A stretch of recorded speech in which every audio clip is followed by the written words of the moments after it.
you're not going to see those minutes on the floor. Horny and Herney. Yeah.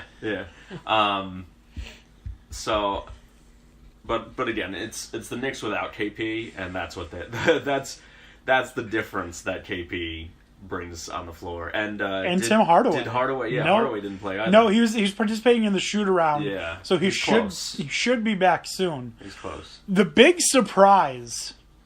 Ntilikina? No, it hasn't been Ntilikina. He hasn't been playing. He had his first dunk. Yeah. I saw that highlight. He hasn't been playing well the last few games.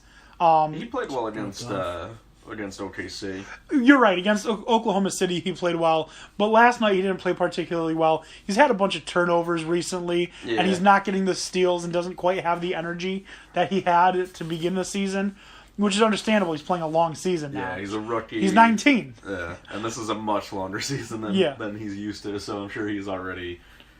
we saw that a lot out of KP, definitely his rookie year, and last year's as well, to a degree. So I'm actually wondering if we'll see KP get tired as the season, drags on. I'm not expecting it so soon as can be expected with a rookie. Probably at the 60-game mark is when I'm going to start looking at him to see if he's going to, be able to last the season. I don't think KP is going to have a problem with getting tired because he has missed some, significant time with injuries. I think he's already missed 9 games. Is it that many already? Over 3 different injuries, yeah. Wow. I think he's been 9 games or something like that. I thought it was only 4 or he's had limited or 5. minutes in a couple of the games. Yeah, that sounds that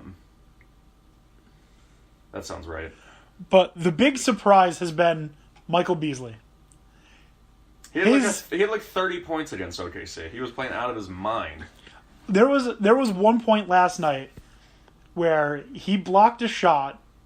The Hornets, I don't remember who it was, Lamb I think got it. He then stole the ball, almost got an assist. If it wasn't for Courtney Lee missing a layup, but he was right there for the putback. So instead of the assist, he got the points. So he got the block, the steal, almost assist, but the points. And he really, he said he'd be like Melo, but from the other side, and he's recently stepping up to that claim, which is nice. If he can keep playing the way he's playing, just get Courtney Lee to learn how to play point guard, and you got a championship team with Kristaps Porzingis, Tim Hardaway, Enes Kanter, Courtney Lee. Championship team, but you might have a playoff team. Oh, you've definitely got a championship team. If Michael Beasley keeps playing, if Beasley keeps playing the way he plays, the bench then gets just dominated by actual championship team benches. No, Kylo Quinn's held his own. Ron Baker has played surprisingly well. His he stepped up on defense. That's why he's getting minutes. That goes back to my point. And same thing with Beasley. Stepped up on defense and on both sides, but you can definitely see his defensive effort. The Not a Clue guys are saying his mind is from the other side, honestly. Yes, so I keep saying this because it is freaky as crap. He looks like he's about to kill somebody. That's just how he looks. He looks like he's certifiably insane, and he's got a knife in his pocket, and he's going to take it to you. He's the new Ron Artest. Seriously, Dan Beebe just pulled up a picture. Yeah. He looks like he's about to kill you. Yeah. The same way I noticed on Saturday watching the game, Courtney Lee, whether he's smiling, not smiling, no matter what he's doing, he looks like he's about to cry. Always. He looks like he's about to erupt in tears. But the Knicks, I'm very much surprised with how these Knicks are playing. Do I expect them to make the playoffs? No. Do I expect them to show that they can make the playoffs? Yes. On the other hand, do I expect them to win the finals? Hell yeah! Hell yeah, I do! Never saw them short. Yeah. Yeah, because... I want them to get some... I want KP and Ntilikina especially to get some playoff minutes and get that experience, because this is not the team I was expecting, where it was like, oh, this team should be tanking for the first. This team is competitive. They've got some good pieces, and those pieces need to get those playoff minutes be under that kind of pressure, because that, really helps solidify team chemistry. Now, let me ask you this question. There are rumors circulating that Anthony Davis could be on the market. Should the Knicks... Where would he fit? He'd be the center. Enes Kanter's the center. Enes Kanter can play backup. No, Enes Kanter would move to power forward. Anthony Davis, well, then where does KP play? KP would play I don't know. Yeah. I think you bring Kanter off the bench, and he's like your sixth man. Like he's rotating in for both KP and for Davis. Whoever's tired. The other thing is KP and Davis can also both shoot the three pretty well. So what if you just go monstrous shot blockers? What if you just Davis is the better defender. What if you just go 2 power forwards, a center, and 2 guards? You need someone to guard like a quick small forward. That's what Courtney Lee is for. I don't think it would work, because then they just put in another quick small forward and just play small ball on you, and then you see whose strategy works better. But KP isn't a great perimeter defender. Maybe that will come, but I would love to have Davis. I was so anti Enes Kanter when he first came to the Knicks, but I think I think on the team he's probably the most important player right now to the Knicks. I think still say it's KP. KP's the franchise. Kanter's great for the role he plays. He's leadership kind. He's playing like a superstar. He's not a role player. He's a superstar right now. He's not a role player, but everyone plays a role. You're right. Everyone plays a role. His role just happens to be. He's not the classic role player where he's like the bench guy or he's the anything Bamf. like that. Yeah, he's great, and I don't want to lose him. But I think if there's a chance at Anthony Davis, that elevates the Knicks to a whole nother level. It's not going to happen, though, because as Not a Clue podcast has pointed out, the Celtics are basically going to try and get first dibs on him. Yeah, and they have a lot to... They have 2 first-round picks from some very bad teams. I'm surprised that Davis is... do you think it's his choice? No, he doesn't want to leave. Then what the hell are the Pelicans doing? Well, they're also saying that they're not shopping him. They're not really shopping him right now. To quote Phil Jackson, we're taking calls. That's I hate when teams do that. Like, you have a superstar on your hands. Why would you even consider taking calls? Take calls for Boogie first. Yeah, that's the thing that I like. Anthony Davis and Boogie Cousins. I think Boogie Cousins is a little bit better.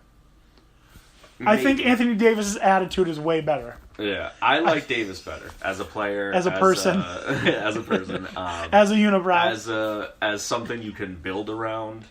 I like Davis better all around than I like Boogie. Davis is a superstar in my mind for at least the next 15 years. Boogie, all-star, but is he going to be an all-star for as long with his play style? I'm not sure. My next question: does Anthony Davis become part of the process? That would be another really interesting place. Because if he leaves... Could you imagine him with Joel Embiid? Oh my God. That'd be ridiculous. I guess you're not going to put Joel Embiid out of the center, so you're going to put Davis as the power forward. Which is what I think no one is going to score on your interior. Which I think is what he's more comfortable as, because he wants time up at the perimeter to shoot threes. Yeah. Let, the bigger guy... DeMarcus Cousins is bigger. He's not taller. He's wider. Yeah, he's stockier. Yeah. And I think he prefers to play down low, whereas Anthony Davis wants to shoot threes. He thinks he's, he thinks he's a shooting guard. But no, that would be interesting. I was thinking about that earlier when I saw that. And the Pelicans have said that they're not moving on from him. It's just their interest has been piqued a little bit, but they're not letting go of Anthony Davis. Let's see. All right, so the Not a Clue podcast guys are going to be getting going. It was fun having you while it lasted. But it's going to be a lot of fun watching the rest of the season, the NBA, seeing where things stack up, because you have teams like the Knicks who are going to be looking to get a piece at the deadline, which, what do you think the Knicks could use? Let's say the Knicks are at about the same point at the trade deadline. Do they go after a guy like Bradley Beal? Do they try and make a big splash and try and get like John Wall? I don't think they're the big splash team yet. I think they need to keep doing what they're doing, signing reasonable contracts, betting on up-and-coming guys versus already established all-stars. And then you have those pieces, then you make that big splash. I think you're forgetting one thing. They still got Joakim Noah on the books. And that's going to prevent them from making a big splash for now. Not if he's part of it.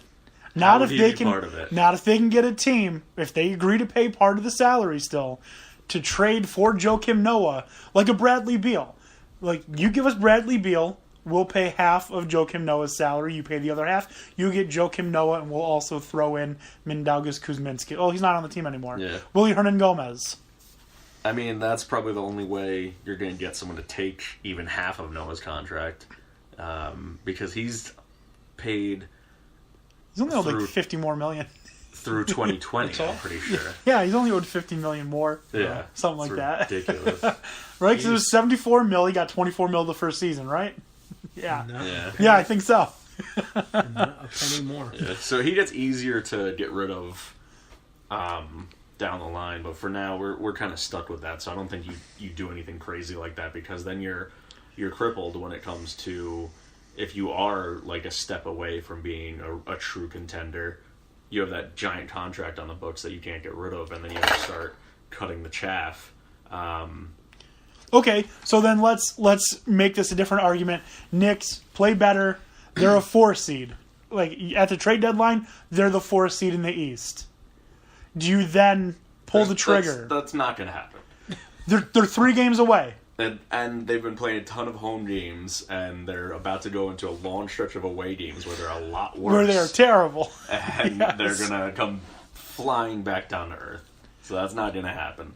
But argument's sake, they are not a win-now team. Even if by some miracle they became the 4th seed, they're still not a win-now team for the near future. If you can win now and not trade away your future, do you not take that? You're suggesting that they trade away their future, though. No, you trade away Joakim Noah, who's not part of the future. But you're going to have to throw in some young pieces, some Willie Hernan-Gomez, who at this point is expendable. Like, I feel bad saying that because I like it. He's still got a ton of potential. We don't know what we have in him yet. He's still very young.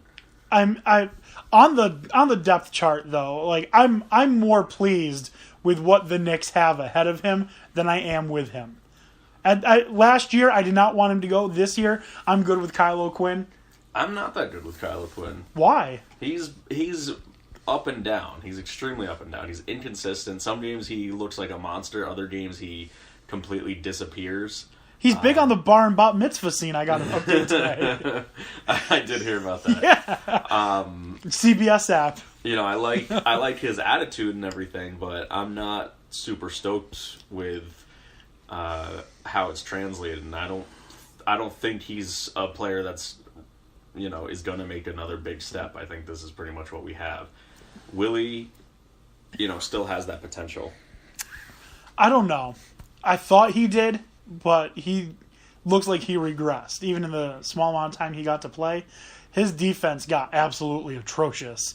His offense is nowhere near what it used to be, and he looks lost. Like Lance Thomas, he looks like he doesn't belong on an NBA court. His defense is the key. If he can train with some people, and really just learn how to play some defense, then the sky's the limit. As is, he could be a good offensive specialist type guy, comes off the bench when you just need some scoring, and then you have some other defensive units around him so you can account for that weakness. I feel like even with what the Knicks have now, like he's kind of getting worked out. Possibly. Whether they bring someone else in